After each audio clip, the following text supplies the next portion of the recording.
Hey, this is Mike 182 with a battle with Roshi, and I'm gonna put his link in the description because he's a pretty good battler. Well, he's a really good battler actually. Um, Set up substitute and stealth rocks, and then I get roared out, and Persian comes out, and I guess he's predicting fake out. So he goes to his steel type Pokemon, and it does a little bit more than I expected for a Magnezone. So I taunt it, expecting some sort of move that can be taunted, and that was a good prediction on my part. Well, yeah, I guess so. And I send in Now You See Me again to take. Hopefully, it could take whatever it's got, and it uses hidden power. And I'm glad I did that because I could see what type its hidden power was, even though I wasn't planning to.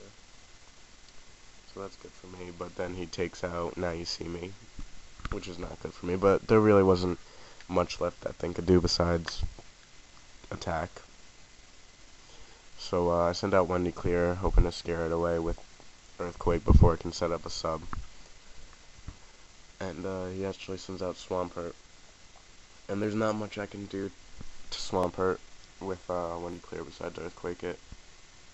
And I know it's got Ice Beam or Ice Punch on it. So I just decided to do as much damage as I can. It was actually a really bad mistake on my part. I probably should have just tried to take it out, like switch anything, because Wendy Clear died way too early. And I sent out Persian again,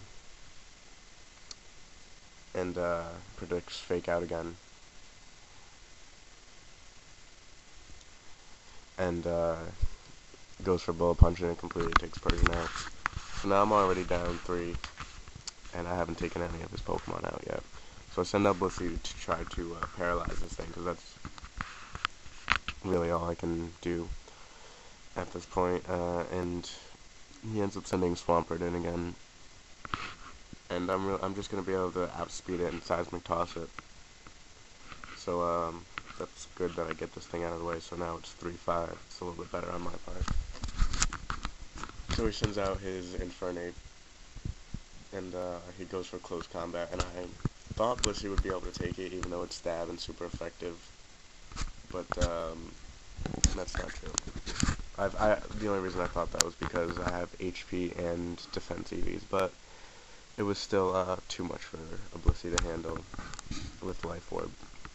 So I just send out Togekiss, and he goes for Hidden Power, but Togekiss is an incredible special wall, so it takes it, and I go for T-Wave, and that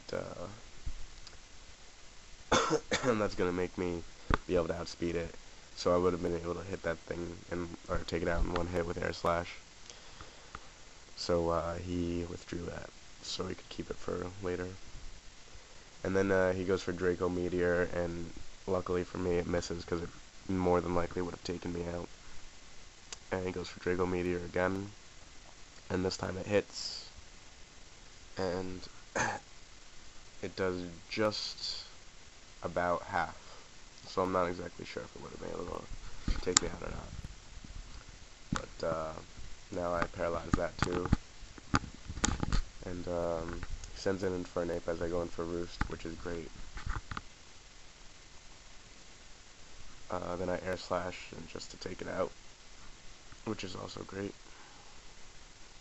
So now it's 3-3 again. Or no, not 3-3 yet. And then he sends out Salamence, and it intimidates Togekiss, but it's not going to do much. And then he goes for Draco Meteor again, but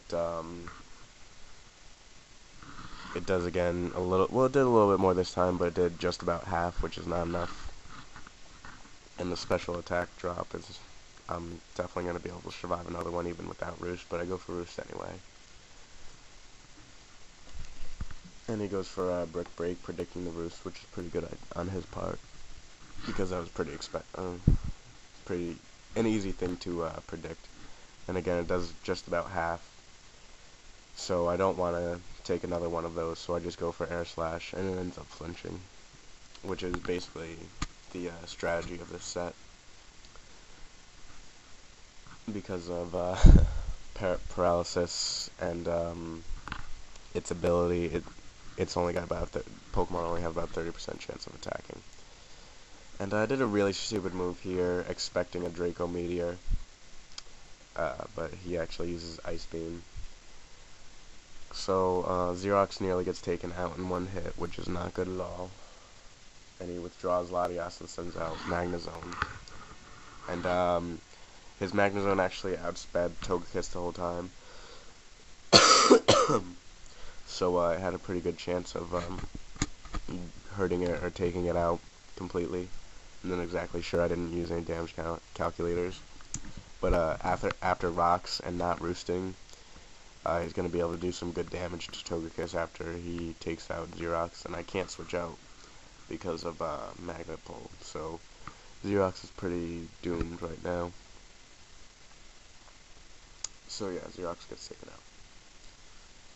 And which sucks because I really didn't get to use it for anything. And now Togekiss only has about a 4th HP left. So even though it's a pretty good special wall, this thing's going to be able to take it out in one hit. So good game, Roshi. You are much better than me. I hope I can get a little bit better like you someday. Thank you. Comment, rate, and subscribe if you want to subscribe to him. He is in my he's going to be in the links. Thank you. Bye.